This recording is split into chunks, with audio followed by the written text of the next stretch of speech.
So, being an entrepreneur, I understand the pains and struggles. Where did the story start of Grace? I started the company based on sort of my observations of working in large and Based on 90s comics, every Batman needs a Robin. How did you find your Robin? I would say that someday he's Batman and I'm Robin, and some days he's Robin and I'm Batman. For a lot of people who don't know Slinger, can you tell them what are the products? Our real product is Hi, everyone. Welcome to today's podcast episode of Founders Decoded. Today, we have our special guest, Grace Schroeder. Thank you for being a guest in our podcast.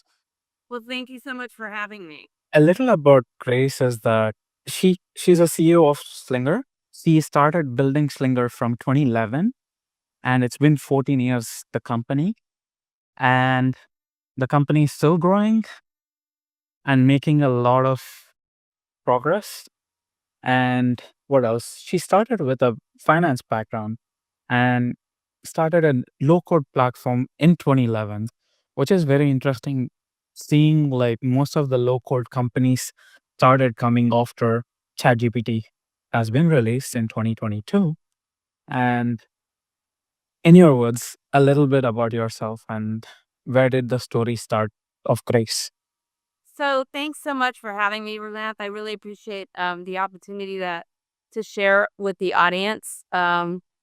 And I started the company based on sort of my observations of working in large and smaller companies. Always sort of had an interest in process improvement and boring things. Like, always thinking there has to be a better way. So whenever I crashed into something manual, and even as I became to understand more about technology, I was always thinking on, well, how could technology help this? Even without a background, I'm a psychology major in college. And so when I started in financial services in high school, I opened a day trading firm, got closer to technology, wound up at Transamerica, and I started playing around with, just as personal computers started to hit the desktops, other types of tools like interface tools or mainframes that you were dragging and dropping, using tab buttons to move fields around on a page. And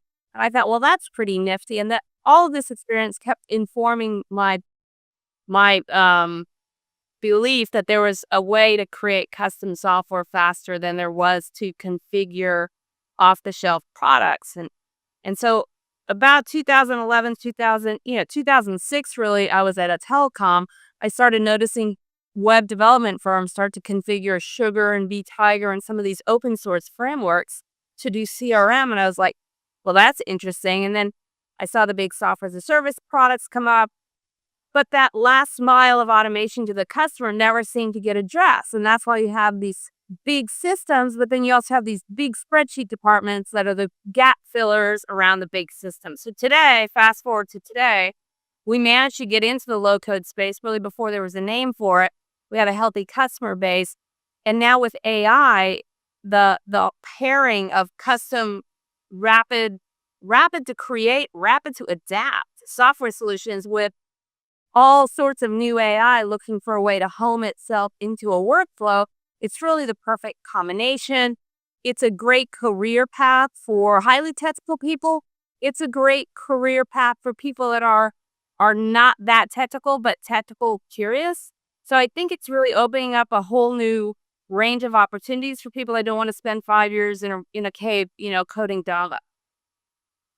I agree with you. Like, low code kind of opened a lot of opportunities for people building platform in weeks instead of like months and years, even before testing out customers. Sometimes like the customer base and you just build it, throw it in Hugging Face and see how many people download it. Yeah. Uh, that's all it takes on today. Well, and there's fear out there, and I've done a lot of re-educating myself because I slept through history. school. And so I've sort of been re-educating myself on, what has happened with technology, how has technology informed human evolution. And you see through all of time, technology freaks people out. Fire didn't seem to freak too many people out, but the printing press did, and the loom did, and but in every case, they have created more jobs. They have created market expansions, and I believe the same thing's going to happen here. So now, I believe and I hope to see that the concentration of software is it's going to fracture. So you don't have to be a Microsoft, you don't have to be a Google, you don't have to be a Salesforce, you don't have to be an SAP anymore. Barrier to entries are coming down really, really fast, and you no longer need to own the hardware. You actually don't need to know how to code. You do still. In 2-3 years, less, but you will still need people to know how to code. But it really expands the opportunity with people that are sort of technically curious, technical with some skills, technical and also interested in business domains.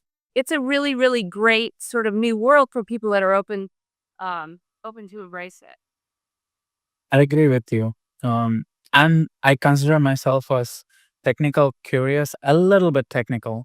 And I've been having good advantage of the low code apps and deploying few at this point. And let's see. And I have a question. Based on 90s comics, every Batman needs a Robin. How did you find your Robin?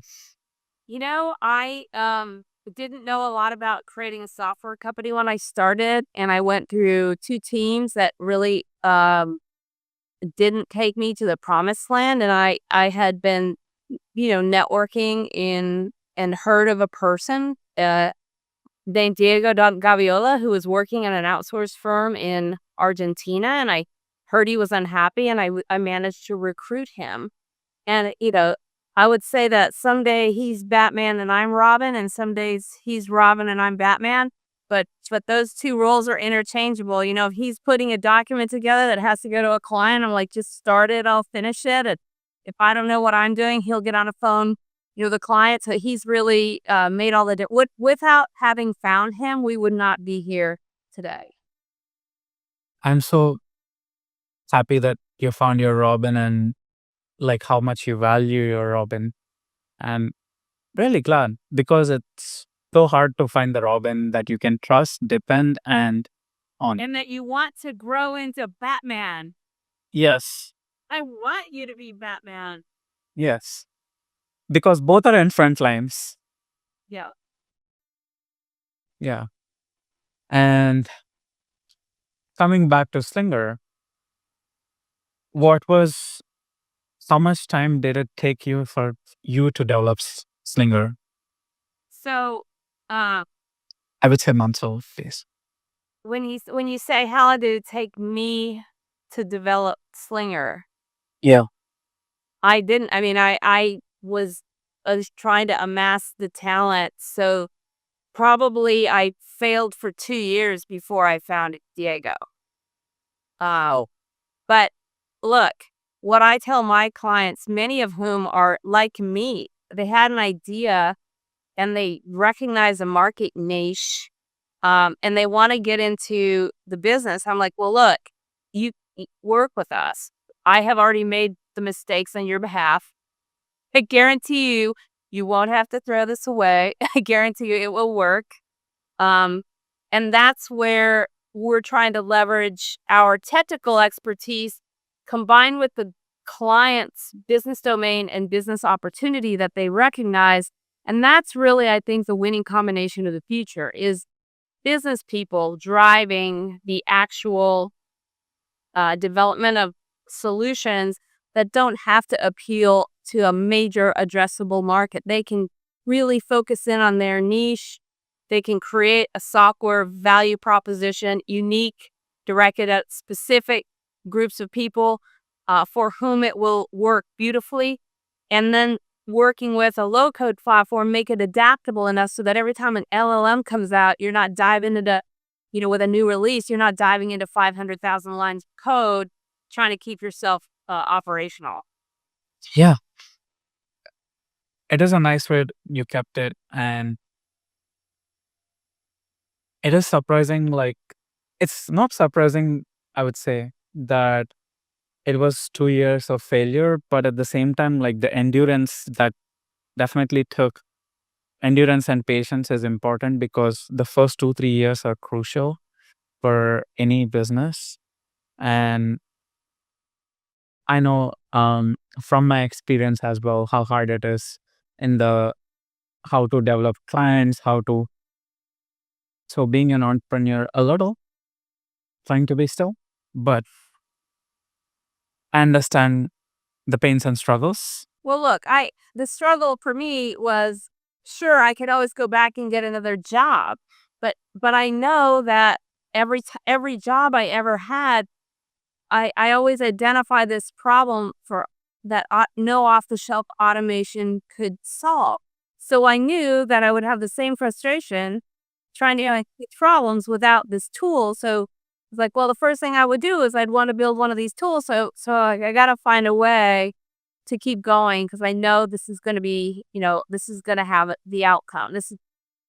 There's no way. Technology always persists. It gets cheaper and it gets more distributed. It's just a big rule, and it's really playing out now. Now old utility companies, Google, Microsoft, new utility companies, Google, Microsoft, OpenAI. So the utility company, the character, the structure of the utility companies are changing. They're still there, but they're really taking it up the stack, even making it less work at that last mile to give people a perfect automation experience. I agree. I have one more question following up on for our audience. Like, can you tell more about products of Slinger? Because Slinger is, I came to know when I kept on searching about whom to interview, and it was surprising 2011 low code platform. And for a lot of people who don't know Slinger, can you tell them what are the products that you offer? So technically, and this has honestly been the bane of my existence, because when we started, people would say, well, what's your elevator pitch? And there is no elevator pitch for a low code platform in 2011. That the words didn't exist yet. But our real product is the platform itself on which we build solutions for people. So we don't, from a marketing perspective, we're not selling you like this is what the product, this is what it does. We're selling you what's your business problem, and we're going to hit it precisely with a solution built on a platform versus custom code that integrates well with anything, that auto generates an API, that has HIPAA compliant, permissioning and features, that has data orchestration across as many integrated applications as you want. It's really that platform to integrate and aggregate all the best cloud services to accomplish whatever business goal you're trying to accomplish. And that's really a solution. It's not really a product. We're selling solutions. And products tend to have a particular roadmap of particular features. Each of our clients has their own roadmap, so you're not waiting for everybody's feature request to get prioritized based on the largest addressable market. It's like, hey, if this feature is important to your business, it's going in. And that's where, in this age of speed, that's where I think it's going to make a big difference for people that are trying to do things that are decisively different. Yeah, I agree. Like, especially for the companies, they want to hit it precisely. Some companies don't have the AI talent, and but they are looking for solutions that would help them grow quicker. And currently, due to low code, it is easier to build and cheaper to build. So, like, your solution also would be cheaper because you need less people to build it. And Yeah, because we build the human in the loop interfaces, and we bring people along. And this is the under recognized reality, is you have to bring your organization along with you. It's not hiring a head of AI and they're going to spin around and talk to all the stakeholders. No, people that are thinking this way already, they need to be in the organizations. They need to be the ones to say, you know what, I can agentify this workflow. This is how I think it should work. They need to work with us to agentify that workflow. They need to be the human in the loop to saying, yes, the machine is operating the way it wants it to. They need to be the one feeding through refinements. And that's where you start to get sort of an agentification aware workflows that they know how to deploy them, refine them, work with them, and manage them. And that's the piece that's going to be the hardest, I think, is to bring along the human. So we try to include more people, as many as a company would have, in in roles like QA, human in the loop, Yeah. data cleaning. We offer those as well, but we always pair with people on the client side so that their people are coming up to speed, becoming familiar, because they're the ones that are going to come up. We're not going to come up with the best new automation idea for everyone's company. They're gonna come up with that themselves.